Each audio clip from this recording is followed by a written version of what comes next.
माँ की सेवा करना लोग समझते हैं मेरी फर्ज है।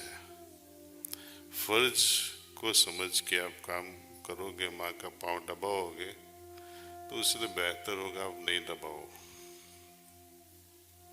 यदि आपके हृदय में प्रेम है तो दबाओ। कोई भी चीज करने में इंटरेस्ट क्यों नहीं आता है? सपोज आपने कुछ इंडस्ट्री चला दी,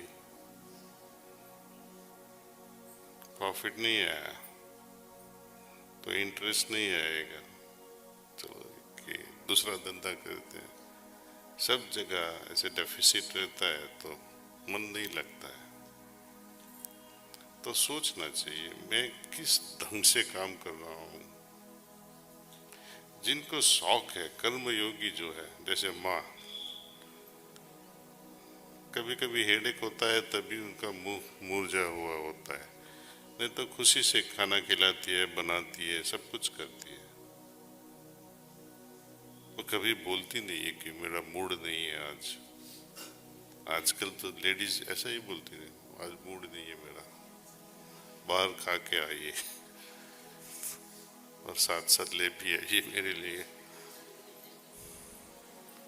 ये मूड बड़ी अजीब सी चीज है, मिसअंडरस्टैंडिंग बहुत हो जाता है और अपने जीवन पे खुद पे काबू नहीं होता है। इसलिए नहीं तो जीवन में किसको रस नहीं होता है।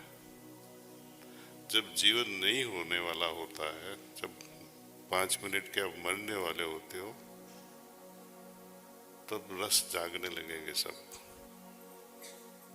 ये भी कर लिया होता, ये भी कर लिया होता, ये भी कर लिया होता, अब क्या 5 मिनट बची है।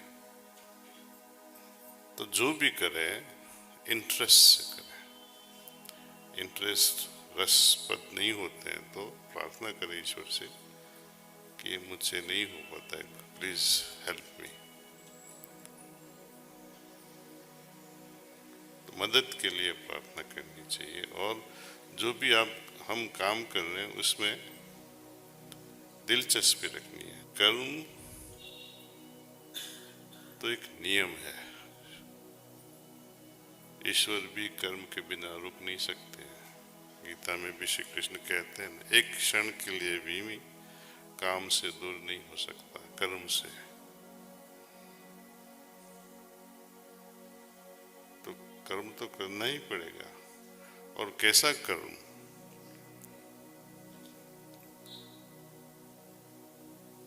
श्री कृष्ण जी 3 तरह के कर्म के ग्रेड्स बनाए हैं। एक ऐसा कर्म जो करते हैं, खास तौर पे जो मजबूरी से करते हैं, वो भी एक कर्म है, मजबूरन करना पड़ता है।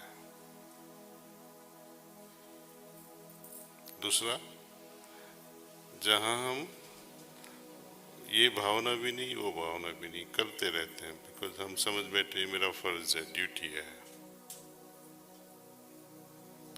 माँ की सेवा करना लोग समझते हैं मेरी फर्ज है। फर्ज को समझ के आप काम करोगे, माँ का पाँव दबाओगे, तो उससे बेहतर होगा आप नहीं दबाओ। यदि आपके हृदय में प्रेम है तो दबाओ, नहीं है तो छोड़ दो। मजबूरन ऐसा समझ लिया कि मेरी ड्यूटी है, मत करो। प्रेम है तो ही करो, उसमें कुछ मजा आएगा से। माँ बच्चे को दूध पिलाती है, ब्रेस्ट फीडिंग करती है, मजबूरन करती है। बच्चा रोता है, तुरंत ही गोद में उठा लेती है। 2 बजे होए रात को फिर भी उठाएगी। पतिदेव क्या करेंगे?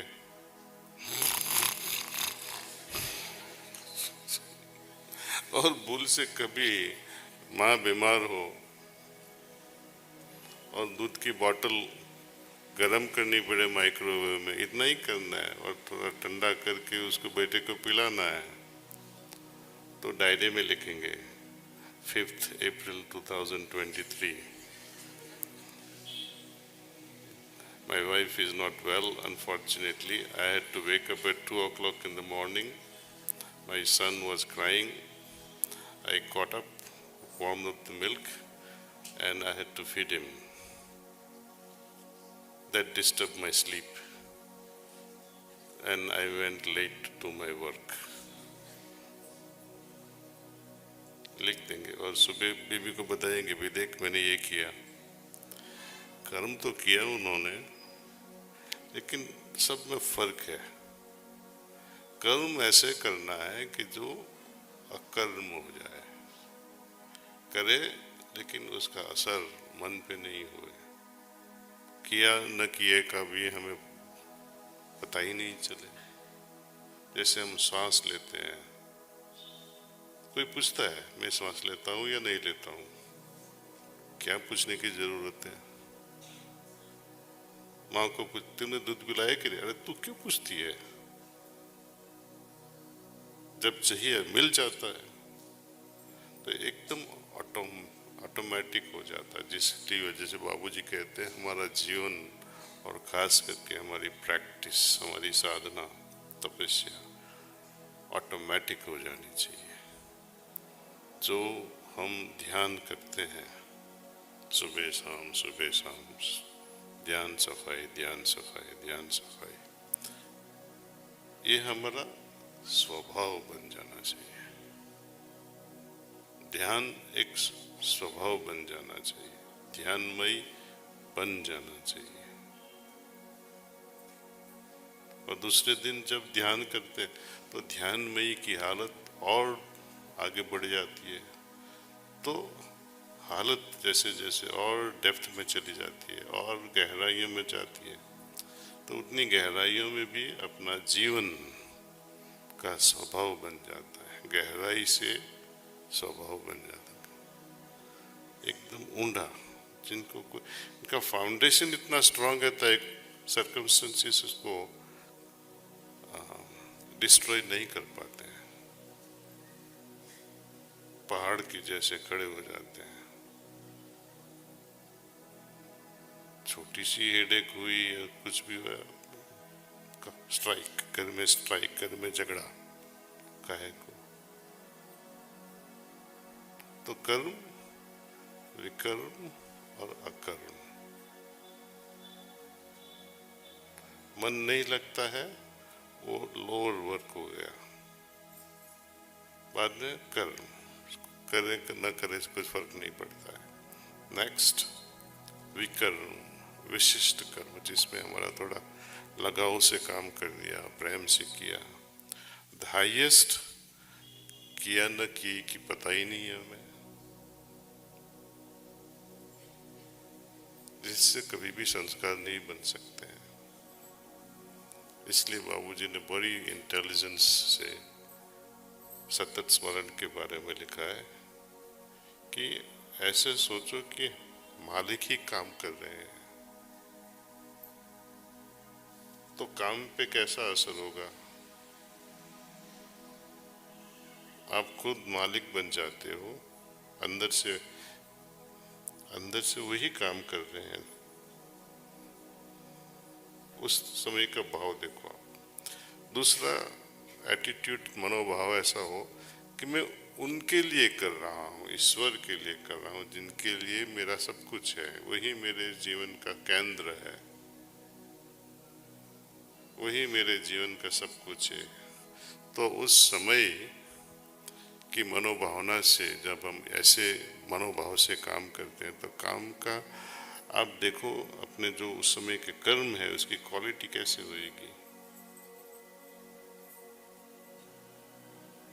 यदि आप डॉक्टर हो,